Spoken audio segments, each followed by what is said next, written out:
यादें नई पुरानी में आपका स्वागत है। हम हाजिर हैं किस्से पुराने यादें पुरानी लेकर। मैं हूं देवेश वर्मा। दिल ऐसा किसी ने मेरा तो आज हम बात करेंगे भारतीय सिनेमा की एक ऐसी हस्ती के बारे में, एक ऐसी विभूति के बारे में जिसने बंगाली सिनेमा में अपने करियर के आरंभ में ही चोटी का स्थान प्राप्त कर लिया था।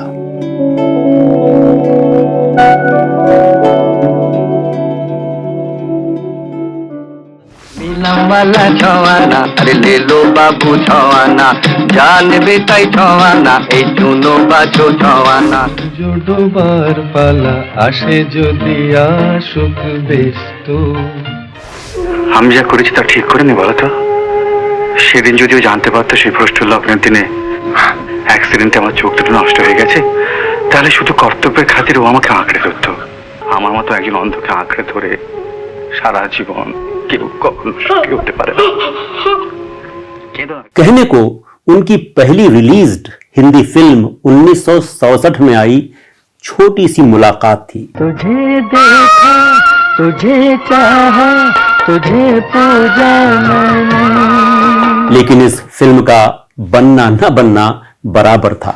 छोटी सी मुलाकात प्यार बन गई, यार बन के गले का हार बन गई। ये एक नाकाम फिल्म थी।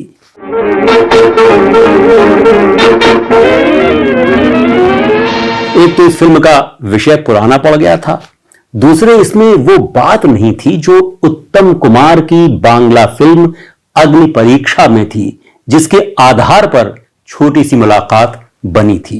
আমি তোমাকে ভালোবাসি, তুমি আমাকে ভালোবাসো না? বাসি, সমস্ত মন প্রাণ দিয়ে তোমাকে ভালোবাসি, তাকে তুমি বুঝো না?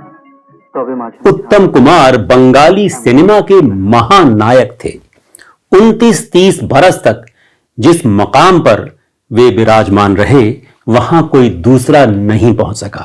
लेखा पढ़ाटा शिखे तुले तुले तुले तुले तुले। हाँ, हिंदी फिल्मों में वे जितना कुछ कर सकते थे वो नहीं हो पाया। मेरे घर आना आना जिंदगी गुलजार के मुताबिक इसका एक बड़ा कारण ये था कि उन्हें हिंदी शब्दों के उच्चारण पर वैसी पकड़ नहीं थी। 25 साल तक अकेले मुझसे जो कुछ हो सकता था मैंने किया। गरीबों की निस्वार्थ सेवा करने में पैसा तो नहीं मिलता, ठीक है, पर ऐसा एक संतोष जरूर मिलता है जिसका अनुभव तुम तभी कर सकोगे जब तुम कुछ दिनों के लिए मेरे साथ आकर गांव में रहो। यदि समय रहते कोई उन्हें सही तरीके से हिंदी बोलने का प्रशिक्षण दे देता तो वे हिंदी सिनेमा के भी सुपरस्टार बन गए होते। बाबूजी, मैं डॉक्टर भी हूँ, किसी बीमार का इलाज करना मेरा काम है। नए नए रास्ता नया नया। आपके समाज, आपके सोचने समझने की ये बंदिश है, मैं मंजूर नहीं कर पाऊंगा। सब कुछ बदल गया। क्या ये ठीक है कि महीने में 3000 रुपया पाने के लिए तुम अपनी योग्यता बेच दो? आप है कौन? उनके पास सारी जरूरी क्वालिफिकेशंस थी। वे बेहद आकर्षक व्यक्तित्व के स्वामी थे। पर्दे पर गजब ढाने वाला उनका सम्मोहन, उनकी मनोहर मुस्कान और आवाज, फिर उनकी रग रग में बसी अभिनय क्षमता। सारा प्यार तुम्हारा मैंने बांध दिया है। सिनेमा की क्राफ्ट में हमेशा ही उनकी गहरी दिलचस्पी रही। तेरे नए रूप की नई अदा हम देखा करेंगे पल पल। उनकी लोकप्रियता की पराकाष्ठा का अनुमान आप इस एक घटना से लगा सकते हैं। वर्ष 1966 में मई के महीने में एक दिन दुनिया के महानतम फिल्म निर्देशकों में से एक सत्यजीत रे ने उत्तम कुमार को फोन किया और कहा, उत्तम, कल इंदिरा सिनेमा में नायक का प्रीमियर है, उम्मीद करता हूं तुम वहां मौजूद रहोगे। उत्तम कुमार ने कहा, लेकिन मानिक दा, वहां प्रेस के लोग और पब्लिक होगी, आपको लगता है कि मुझे जाना चाहिए, वहां तूफान खड़ा हो जाएगा। मानिकदा ने जवाब दिया, उत्तम मत भूलो कि ये सत्यजीत रे की फिल्म है। আমি তো আছি। Isn't that enough? सत्यजीत रे की फिल्मों की संवेदना और आर्ट गहरी संवेदनशीलता और समझ का तकाजा करती है। भला उसमें भीड़ का क्या काम? उत्तम कुमार को भी ऐसा ही कुछ लगा होगा। फिर सत्यजीत रे के आदेश को टालना उनके बस की बात नहीं थी। अगले दिन इंदिरा सिनेमा में उत्तम कुमार के आने की खबर फैली नहीं कि भूचाल आ गया।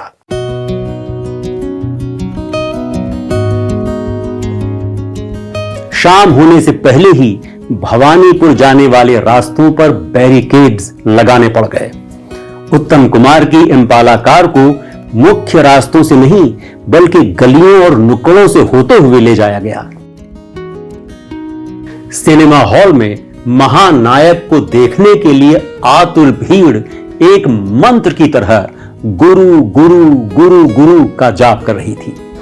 हॉल के मैनेजर ने सत्यजीत रे से कहा, सर, यदि हमने उत्तम कुमार को फौरन स्टेज पर नहीं बुलाया तो हालात गंभीर हो सकते हैं।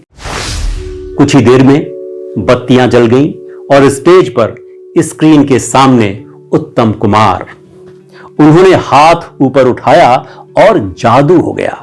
हॉल में ऐसी चुप्पी छाई कि जैसे वहां कोई हो ही नहीं। उत्तम कुमार ने कहा, मेरी विनती है कि आप सब खामोशी से ये फिल्म देखें और मत भूलिएगा कि आप किसी और की नहीं, सत्यजीत रे की फिल्म देख रहे हैं।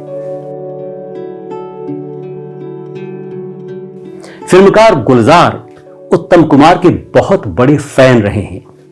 सत्यजीत रे की नायक और असित सेन की जीवन तृष्णा देखने के बाद से ही गुलजार के मन में कहीं गहरे उत्तम कुमार के साथ हिंदी फिल्म बनाने की आकांक्षा घर कर गई होगी।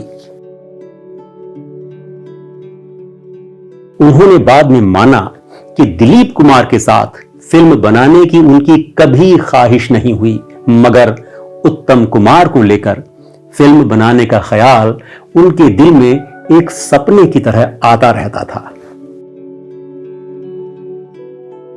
उन्होंने जब अपनी फिल्म किताब बनाने की सोची तो सबसे पहले उनके मन में उत्तम कुमार आए। सुहाग रात तो सबकी होती है ना, लेकिन उसके साथ साथ ये भी तो पूछना चाहिए कि मजा आया? Don't be stupid. गुलजार ने उत्तम कुमार के सेक्रेटरी को फोन किया, जिन्होंने गुलजार की बात सुनने के बाद फोन उत्तम कुमार को थमा दिया। गुलजार उत्तम कुमार की बातों और उनके अंदाज से बहुत प्रभावित हुए। उत्तम कुमार ने गुलजार से स्क्रिप्ट भेजने को कहा, फिर 2 सेकंड खामोश रहने के बाद कहा, ठीक है, मैं आपकी फिल्म में काम करूंगा। गुलजार की खुशी का ठिकाना नहीं था। उत्तम कुमार दिखावे से बहुत दूर एक निहायत ही सहज और सुलझे हुए कलाकार थे। गुलजार के लिए यह बड़े गर्व की बात थी कि उत्तम कुमार जैसे मेगा स्टार ने उनकी फिल्म के बारे में बिना कुछ जाने बिना ही हां कर दी थी। क्या हो रहा साले साहब? बैठो बैठो बैठो बैठो। पढ़ाई या लिखाई?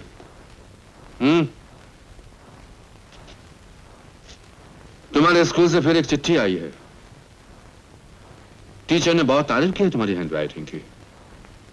सुना है ब्लैक बोर्ड पर बहुत अच्छा लिखते हैं आप। किताब की शूटिंग के दौरान गुलजार ने देखा और बड़े आश्चर्य से देखा कि जो अभिनेता पर्दे पर एक भगवान की तरह देखा जाता है, जिसको कोई छू भी नहीं सकता, बंगाल का सबसे बड़ा सुपरस्टार, वो कितना मस्त और सबके साथ कितना घुल मिलकर गपशप करने वाला है। गुलजार ने बताया कि वे सुचित्रा सेन को ज्यादा करीब से जानते थे, मगर उनके साथ यूं ही गपशप करने की हिम्मत वे नहीं कर सकते थे। सुचित्रा सेन के साथ वे हंसी मजाक भी कर लेते, मगर एक डिस्टेंस तो फिर भी रहती थी। उत्तम कुमार का मामला अलग था। उनके साथ किसी तरह की दूरी का एहसास नहीं होता था। लगता था वे कभी भी आपको गले लगा सकते हैं। उत्तम कुमार की शख्सियत में एक तरह की मिस्ट्री या रहस्यमयता जैसा कुछ था, जिससे उनकी एक अलग ही क्लास नजर आती थी। उत्तम कुमार के चाहने वाले उनके हर अंदाज और भंगिमा की नकल करने की बहुत कोशिश करते थे। उनके बोलने के ढंग, उनके सिगरेट पीने के तरीके, उनके उठने बैठने के अंदाज। लेकिन उत्तम कुमार की तरह खुद को कैरी कर पाना किसी के लिए संभव नहीं था। उत्तम कुमार एकदम एफर्टलेस थे। किसी ने मेरा तुमने कभी सोचा है कि तुम्हारे इस घृणा और नफरत ने मुझे क्या बना दिया? अमानुष बना के छोड़ा। उत्तम कुमार की रिलीज्ड और मशहूर हिंदी फिल्मों की बात करें तो गुलजार की पिक्चर किताब से पहले वे शक्ति सामंत की अमानुष में आ चुके थे, जो हिंदी और बंगाली दोनों में बनी थी और एक हिट फिल्म थी। मुझे डर है कि ये आंसू मुझे फिर से मनुष्य बनने के लिए मजबूर न कर दें। इसके बाद शक्ति सामंत ने उत्तम कुमार के साथ एक और हिंदी फिल्म बनाई, आनंद आश्रम, जो हिंदी में उतनी कामयाब नहीं रही, मगर उसके बंगाली वर्जन ने सारे रिकॉर्ड्स तोड़ दिए थे और अपने जमाने की सर्वकालिक ब्लॉकबस्टर थी।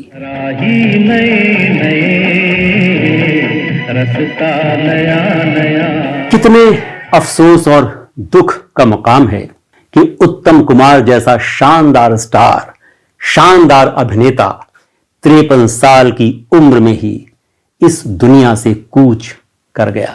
तेरा सूरज ऐसा रूठा देखा न मैंने सवेरे। दोस्तों, हमारे चैनल यादें नई पुरानी को सब्सक्राइब जरूर कीजिए।